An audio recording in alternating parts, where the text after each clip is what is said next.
friends, it's Carolyn Zook here with Zook Stitch, and today is Saturday, March 4th, 2023.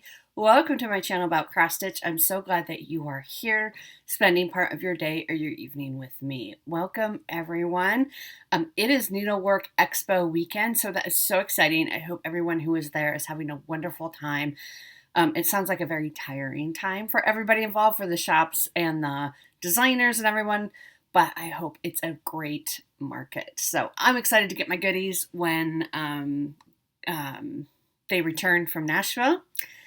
And yeah, so let's just get into it. It's a little bit later in the day. It's around 4:15. A little bit later than I normally record. I needed a nap today. I was very tired. I think it's I know I just said last weekend we had snow, which we did. I think my allergies, it's my allergies. This is why I don't like spring. I was born in spring. I like bright colors. I love flowers, but I'm very allergic to spring. And I don't like warmer temps either. But anyway, pretty regular week at work and classes and all that. It's just, again, we are just aiming for spring break to come, to be honest. Students are really worn out at this point. Which we still have a long ways to go. This upcoming week is midterms for the students, so we are about the halfway point, which it's good for me as well. I went to the dentist on Monday. Everything turned out great. I don't have to go back for another year, so thanks, Mom and Dad, for raising me in a place that has fluoride in the water, I guess. Fun fact, I've never had a cavity. Knock on wood. Knock on wood. Anyway, so let's get to the Q&A because there were some really interesting things happening in the comments. So thank you all for your comments. I learned so much from you, and I like to then come back here and tell you what I've learned because maybe you'll learn something too, but you all are such a great knowledge source. So last week, Deborah asked about samplers and what qualifies something as a sampler. And I did a little, I told her what I thought in a very roundabout kind of disjointed way, but there are two comments that I specifically want to read in full to you because they give a great explanation. So Tammy commented this, and I think it is just very clean and very clear. So I printed it out, and I just want to read it to you word for word what she said. So Tammy says, "Hi, Carolyn. So regarding samplers, lots of girls didn't get to go to school. So this was a way to teach them their letters and their numbers. Also, not just for when they got married, but for when they went into service. They could do embroidery work on linens for the lady and lord of the household. Sometimes they did these samplers as they were coming to an age to be married, and gentlemen callers could see their work hanging on their wall to see if their work was suitable for a proper wife, for the reasons that I discussed last week, which was to stitch the family name into the linen so that they don't get lost and so forth. These were, of course, hung in the parlor for gentlemen to view so they actually were a sample of their ability. I've learned a lot about samplers from living in the UK. There are distinct differences in each area of Europe for samplers." So, Tammy, thank you so much. That is such a great, clear description of what samplers were and how they were used back in the day. So thank you. I appreciate that. And then Diane, my dear friend Diane, says, she also had another one that I wanted to read in full. Diane says, "There are also Quaker samplers," which I do all the time. So thank you, Diane. Plus there are alphabet samplers where there's nothing but alphabets of varying sizes and design. The original purpose of a sampler was for girls to learn the different designs, patches, borders, and alphabets to use in repairing clothing and or marking clothing to tell who they belonged to. Also, women were not allowed to learn to write, so the only way they could learn their letters were to stitch them, which is similar to what Tammy said.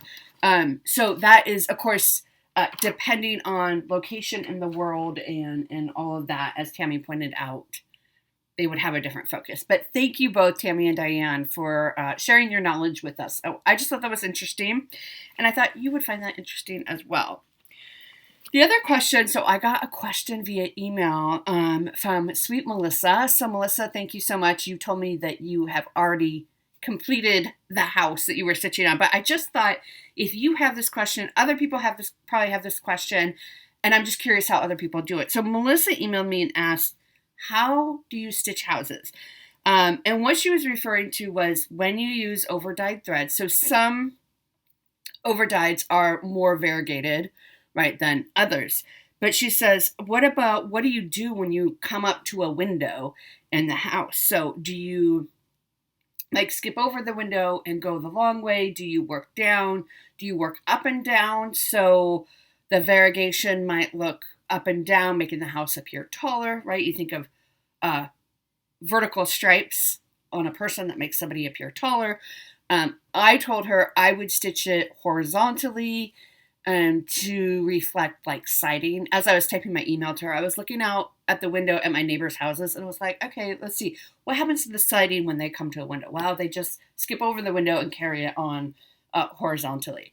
And she didn't say anything like, oh, my house has bricks in it or anything like that. But I'm just curious. I thought it would be really interesting to put the question out to you. When you stitch a house in overdyed, the other thing is that I don't know that I've stitched a lot of houses in overdyed because, like, I'm thinking a lot of the houses on the carriage samplings, the Hawker Hollow pieces that I'm stitching on, I'm using DMC for that. So I don't have to worry about the variegation, essentially. So I haven't done it a lot.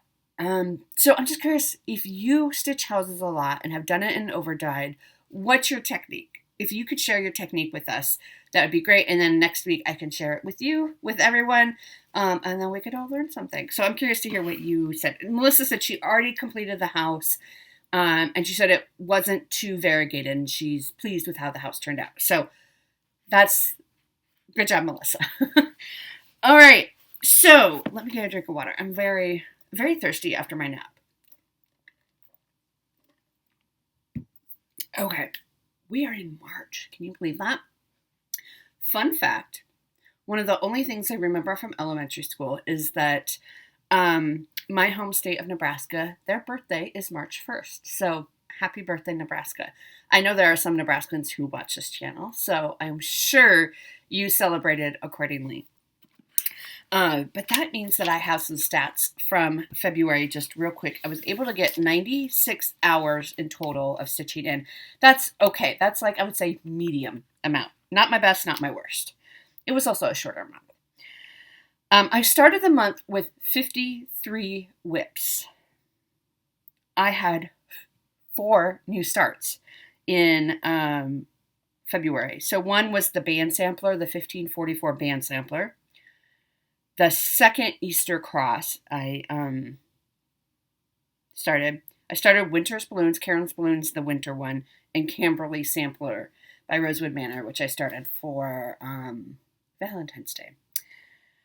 I had 2 finishes, though. So I finished Lovebirds, as you all saw. Thank you all so much for your lovely comments. And then I finished the first Easter cross that I was doing. So I actually ended the month with 55 whips, which means we are starting March with 55 whips. Kay, I think it was UK, had a great idea with the Lovebirds because I was showing how much extra fabric there was. And she said, what about doing a companion piece, like maybe a sampler or something of that sort, and plan to hang them together? And I love that idea. So thank you, Kay. I'm going to look for just the right companion piece for that so I can hang them together. So very fun. All right, let's get into the stitching. So I have a finish. I finished my Easter cross number 2. And I'm going to be real honest with you. I don't know which one is number 1 and which one is number 2. But I'm going to show you both of them just so you don't think. So I don't want anybody accusing me of just showing the same one twice. Because I know you lot. You're always looking for something. Just teasing. Okay. Look at this. We have 2 Easter crosses done. Look at that. They turned out great. And yes, to all of you who helped me with the beads and gave me tips, I did it. Okay. 2 things here. So if you watched a while ago, you know that I had trouble with the beads because it said the called for beads, the bigger beads you see in the center and on each of those ends. I don't know if you can see it there. You see there's a big bead and it says put a little bead on top. Well, with the called for big beads, the little beads would just fall right through the hole. I couldn't get it. So I went to Joann's and I bought a size smaller bead. These are size 6 with the colors. Many of you gave me tips on how to open these. Fun fact, you open these from the bottom. And somebody said have a baking tray or a dish or something underneath them so when they go flying out, which I did also do, and I just kind of gently, oh gosh, this is risky doing this on camera. But if you're just very careful and very gently, it opens from the bottom. I will probably, somebody said I put them in a different container, and I probably will do that as well now that I'm done. But these worked great. The smaller, when I say smaller beads, I mean the regular like size 11 Mill Hill beads that we use all the time. Oh, that's kind of a weird one. Oh well, that's okay. So it worked. So I was able to put those on top with the little beads on top, and they didn't fall through. And so these are done. Again, there is backstitch in this, but I didn't put it in because I don't think it needs it. And I have a friend who I'm going to ship these off to finish them. And she will finish them the same. These are, if you're looking for the pattern, these are in the April 2020 Just Cross Stitch magazine. And I'm going to ask her to finish them very similar to just like a flat ornament, similar to that. Okay. So the second one took me, oh, I didn't even write it down. Cool. It took me about the same as the first one, which was not that long. I can't remember that. 8 to 10 hours, maybe 12 hours with the beads. That's it. So that is done. These are going to the family members of the friend I'm doing the cross for, stained glass. So I need to finish that one before I can ship it off. But anyway, so the Easter cross was my acrostic for this month is I'm doing Charge It. You had 2 choices, Etsy or Charge It, or you could do both if you wanted. I'm just doing Charge It, and so this was the E in charge. All right, next up, I worked on Carolyn's Balloons Winter a whole lot. A whole lot. My goal is to finish it this month. I just started it last month. But we are doing well. I feel like this one is going, famous last words. I feel like this one's going a bit faster than the last one. But this is by my dear friend Jan Hicks Creates. I am, in fact, the Carolyn in Carolyn's Balloons. So thank you, Jan. This is what this one will look like when it's done. And I have these 3 big balloons done. I am started on this one. And so that means I just have this one and the little scene to do.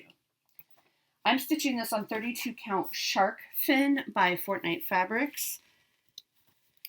And this is where I've gotten to. So you can see, I think last time I had this one done, so I finished up this balloon. I did a lot of these little snowflakes around. And then I did this whole balloon. And you can see there's a little kitty cat in there.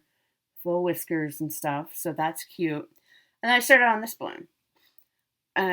So this is super fun. I love the colors. They're blues and greens, and they're just so lovely. Yeah, so this is where we're at with Carolyn's Balloons. I love it. It's fun. It is, and I don't know if that's just because I'm not having to frog like I did on the last one. I mean, that could be part of it, but, or if this one is actually, I don't know that, I mean, I assume they're the same size. I haven't actually checked. So that will be fun to have that done and get it framed and be able to hang it up for next year. Then I worked on, oh my gosh, Winter Montage. This is my seasonal Sunday piece. I work on it only on Sundays. I am at a point where because things are showing up on this, I am loving stitching on it and I don't want to put it away. And it's going to go away at the end of this month. But anyway, so this is what it looks like This is charted by Pain Free Crafts, and I am right up here. Right up there. And I want to do it block by block. That's my intention. So I'll finish this block, and then I don't know if I'll go down or over, but look how much this block has taken me a long time. Imagine how long this is going to take. That's going to be so much confetti. But I guess once you get that block done, you're kind of at the halfway point. I don't know. It's a lot of stitching, but I love it so much. So I'm just stitching this on a piece of, I believe it's 32 count, just a white Lugana because it is full coverage. And at the end of each month, I try to take her off the Q-snap to just let her rest a little bit before I put her back on. So this is where I got to. So I worked on this leaf. So this leaf is a little more filled in, not quite done. I got 358 stitches done. I am now total at 2,700 stitches of the whole piece, which is 1.79% done. So we are in our last month of working on this. So you can see the the holly berry kind of starting to come through there. So I am really, really loving working on this now because I feel like we're cruising. There are 6 of these. I have almost one done and then another half one at the end. It's going to take a while.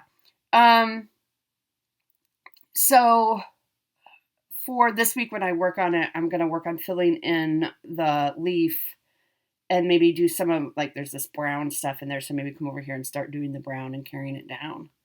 We'll see. That's where we're at. I love it. I love it so much.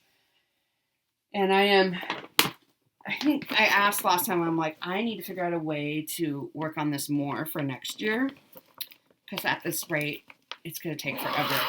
And I think it was Dawn that suggested put it on your WIPGO board if you do WIPGO next year. And that is a good idea. I might. But then I'm thinking, my WIPGO board, I can't get it out of I'm not a very flexible person. My WIPGO board, I think of for my long dogs, because otherwise they won't get done. Do you know what I mean? And my Acorn hollows, because otherwise they won't get done. So we'll see. I'm still playing around with some ideas. Anyway, and then, because it is a new month, I pulled out my new 25/7 piece, which is Dreaming of Daisies by Rosewood Manor. I started this last year, I think, for my birthday. So I don't have much. I'm just right up here. Because really, I started this on Wednesday. So it's really only gotten less than an hour and a half done on it. But this is stitched on Storm by Crosswing Collection 32 count. And oh my gosh, it's so much fun. I don't know why I'm surprised. I'm like, oh my gosh, I love this so much. Well, daisies are my favorite flower. So I brought this piece down. So this didn't exist before. And then little tiny daisy word there. And I put the little daisy there. And then I'm starting on the side here on this one. So this one will get 25 minutes a day. And we'll just see where we end up at the end of the month. And of course I have it with my Daisy Grime Guard in my Daisy Garon bag. All of that good stuff. So that is Dreaming of Daisies. And I love it. It is so fun to give some of these some attention and some love after I started them and I think I gave it one day last year. So it hardly had anything done. Okay. So I think that's everything that I worked on this week. I do have some haul. I do have quite a bit of haul, actually, to share with you. So first up, I ordered a t-shirt from Athena for Stitching in the Wild. So Stitching in the Wild, Garon Stitchery. So this is for the retreat coming up. I am going. It is in Gary Green, of course, from Athena. So I ordered that, and then she sent this little card and a little sticker. And I'll show you her card. That's washing instructions. Athena. Athena is the one who designed my logo as well. My C6 Stitch logo with the flowers and the kitty cat. She designed it. So same person. So thank you, Athena. I love it. I can't wait to wear it. what else did I order? Okay, so I ordered, this is not that exciting, but I did not have fabric big enough at home. I looked through for blue Rhapsody. So I ordered just a couple pieces. Oh, you can't even tell the difference. For just from 123 Stitch. This is just Lugana. This is just white. And then this is this says cream. It looks exactly the same. It's like a cream. Here, let's see. It's not showing up any different. You can kind of see a little bit different. I will probably use the cream because it's called for like an antique white. And this is what, I think when I was looking, the antique white was not in stock. So it's just a 32 count Lugana. Like it's nothing particularly special, but that will be for a blue Rhapsody that I'm starting for my birthday. And it sounds like a ton of you are starting it too, which will be so much fun. I got a bag from my dear sweet friend Corey from Crafty Corey's. Look at that paisley. Oh my gosh. And then here's the inside. So I ordered this from Acorns because Corey makes these bags specifically for Acorns. And look at, she always has this nice zipper pull. Look at that. Look at that. I just love it. I love it, love it, love it. And then I have a coupon book for Acorns. And so every month it's 20% off of something. And for the month of February, it was 20% off of threads. And so I ordered the rest of the threads for their Soie de J. So they're, soap. So I decided to use my coupon for that. And they are for G Leger. So I decided to kit up the rest of that because I only had 4 or 5 of them to start with. So that is fun. And they just mailed it to me because I was not able to get in to the shop this month or in February. Okay. I also got a couple of Valdani Threads from Hattie and Della. Hattie and Della sell these individually, and they have a good selection of them. And I was running out for a couple of my Quakers, one for summer Quakers and one for winter Quakers. So I got that, not super exciting. But what is super exciting is that Garon had their first bag sale, I think since maybe October. So yeah, so I actually placed 2 orders with Garon. So before the bag sale, I am really getting low on grime guards because I have so many projects. So I went to their site and I ordered some grime guards. So I got, it's hard to see, but this is a daisy. Hard to tell. Oh, there you can see. This is a big daisy one. And then this is just like a floral bouquet one, which I love. Let's see if I can. There, with the butterfly and stuff. And then those 2 couldn't travel alone, so I got this, which I've been eyeing for a long time. This is Puntini Cat Lovers. And it was on sale because Puntini was their designer of the month at Garon. So I got that Cat Lovers Live Here. I'm going to change it to say A Cat Lover Lives Here. And it comes with, there's a cute little pin and some buttons that it comes with as well. So I think that's just darling. I don't know when I'm going to start it, but I love it. And then their bag sale. Oh my gosh, you guys. Their bag sale. Well, I was very well behaved. There was like 4 more that I wanted. But I got, this is the spring bouquets one. So I have the matching grime guard. I love it so much. I can't even stand this fabric. And I can't stand it. I love it so much I can't stand how much I love it. How about that? And then the inside is this really pretty pink paisley. Oh my gosh. This is blues and pinks and flowers. I mean, this is everything I love. If there were little kitty cats on it, I would love that too. There was a kitty cat bag. I was strained. That was one of the ones I wanted to get. And then I also got this one, which is the Daisies. I think. Well, it's another garden one anyway. And then the inside is this really pretty green. Look how nicely that goes. So I got both of those. And I think, let me just check my bucket. That is everything for haul. That's everything for haul. So, super fun. I'm so excited that the bake sales are back. Okay, next up, let's do some giveaways. So, first up, let's do this one first. So, first up, for some reason, I have an extra one of these. I don't know why. I don't know how I ended up with two, but I did. So this is the Bald Eagle. This is from A Year in the Woods. This is the 7th month. This is the series from last year. Somehow I ended up with a second one of these. So I'm going to give this away. If you want to enter to the, this will be opened internationally. I'll ship it anywhere. Please don't say giveaway or anything like that. It seems like some of the comments last week got spammed. So I will never ask you to send me money for anything. So if there is spam on the comments, I apologize. I try to get to it. I can't always get to it super quickly, but I appreciate those of you who messaged me privately and said, hey, just so you know, there's somebody pretending to be you asking people to send money orders. I will never do that. So please don't pay attention to them. Anyway, so if you want to win this, say Eagle, but don't say anything about giveaway or I hope to win or anything like that. Just say I want to stitch the Eagle or something like that, or just say Eagle. And I will ship this anywhere. And then these are courtesy of Carla, who left them for me at Acorns to give away. These are HandOn Designs Resting Stitch Face, which I think is so darling. She left them for me at Acorns as giveaways. And so we have two of them here. So there's going to be two winners. Again, open internationally.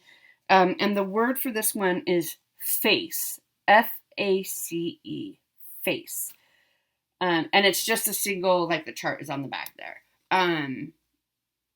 So if you want this, say face. Eagle face. Yeah, eagle face. I mean, please don't call me an eagle face.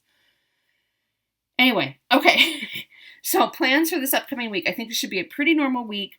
Going to continue on with my 25 7-piece Dreaming of Daisies. Winter Balloons is going to get some more love this week. Winter Montage will get its seasonal Sunday. And the big change this week, I guess, is I'm going to give some love to my Chatelaine Alpine Garden. I really need to get that picture printed, don't I? Let me show you again where I'm at. I started this maybe a year or two ago for my birthday. And did not get very far. I think I worked on it one day. This is where we're at. So I hope to give it some more love and see where we can get to this week. So this, I plan to stitch on this 4 days this week. So hopefully we'll get some more progress and be able to kind of tell a little bit what it is. And that's really my plan for this week. I'm trying to think if there's anything unusual coming up. Not really. Like I said, it's midterms at school, which means hopefully it'll be a relatively teaching week for me. I mean, I have to write the test and all that, but I don't have to take the test. And then I have to grade them all, but, whatever. So that's where we're at. So I hope you have a wonderful stitchy week, and I will look forward to seeing you next week. Bye.